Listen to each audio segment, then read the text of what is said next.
moving on from this, we've put this bill in for this asset. What we now need to do is we now need to register it on what's called a fixed asset register. So if you go to accounting, one of the advanced here is called fixed assets. Now, the fixed asset register is a register of all the fixed assets within the business.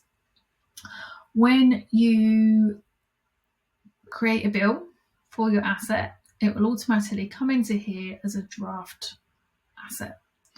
So what you can see is this laptop that we've just done is in here. So we are going to come in and we're going to register this laptop.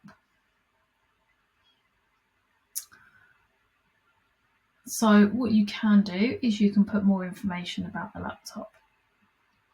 So for example, you could put the type of laptop. So it's a I don't actually use laptops. I use a MacBook, so I'm just going to put in MacBook because I don't know different types of MacBooks. You've got the purchase date and the purchase price pre-VAT if you're VAT registered, which will already be done through the bill, but just to confirm it's pre-VAT. Now the rest of it, you can put as much here as you want. So do you want the warranty type expiry in there? Do you want the serial number in there? If it's just you probably don't need that. But if you're multiple team members and you're putting your team members one in here, the serial number is probably a good idea. You could also just put the team member's name in here, or you could put their name up here, so you know whose laptop. You would then, from previously earlier where we did the fixed asset settings, we set up all the asset types. So we would then say it's computer equipment. You can put it to region and department if you're tracking. And then you can put a little description in if you want as well. So you could say maybe if it came with software loaded on it, you may want to put some information in there or anything like that. You would then also set up the book value. So this is the value of it on paper. And this is where we talk about depreciation and everything as well. So the depreciation start date will generally be the date you purchase it. So I will just transfer that over. And because we've already set up the asset type and all the details, it's already pre-populated. So I'm happy with this and I'm going to click register.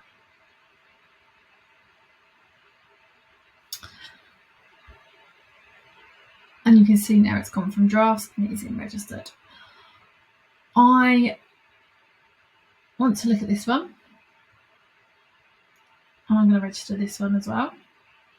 Now, I haven't input this one, somebody else has, so I'm not 100% sure on all the details.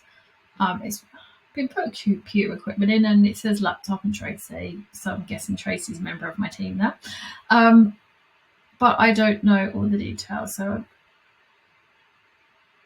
I am just going to check everything that it is. I'm happy with it. Pop in the date, 18/4/24. I'm going to get that registered as well, but I'm happy now. Once I've checked it all through, that I'm happy with it. I want to find one where we have a bill attached. Okay, so this one's been put in and it's got here purchase price of $96.63. So this and the battery pack and power cable is not quite what I would class as expenses. Somebody else has put this in their expense claim and they've put it to here. I don't think it should be in here because it's below the threshold. So I'm going to come back to the expense claim. Whoever this is has obviously put it here. So I'm going to come to here. Oops. Oh, I've lost it now, sorry. Let's see. So I need to go into the expense claim, sorry, to actually adjust this one. And what I can find here is it's not letting me change it, which is really annoying, and which is why you need to make sure in the first hand that they go to the right place. So what's happened here is it's plus VAT, it is more, but including that, it's not. Ideally, I would want to go back and change that, but we can't, so we're going to have to leave it as it is now. So if we come back into fixed assets, we'll go ahead and we will register this one. But I would be saying to whoever submitted that, next time don't put it to that. But we now have to. And again here, pop in the date and register it.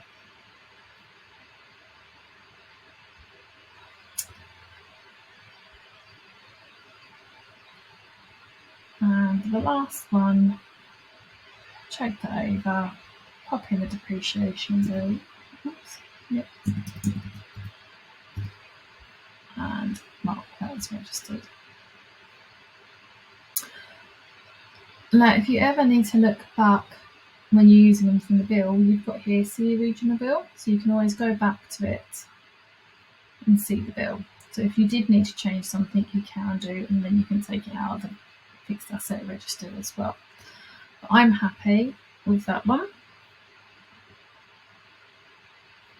And in here you can edit, copy, dispose or delete. So if it has been done by mistake, you can delete it, you can dispose it if you sell it on, you can edit if you need to. And in here it's got the value of what it is with any depreciation or anything like that. So that is registering your fixed assets.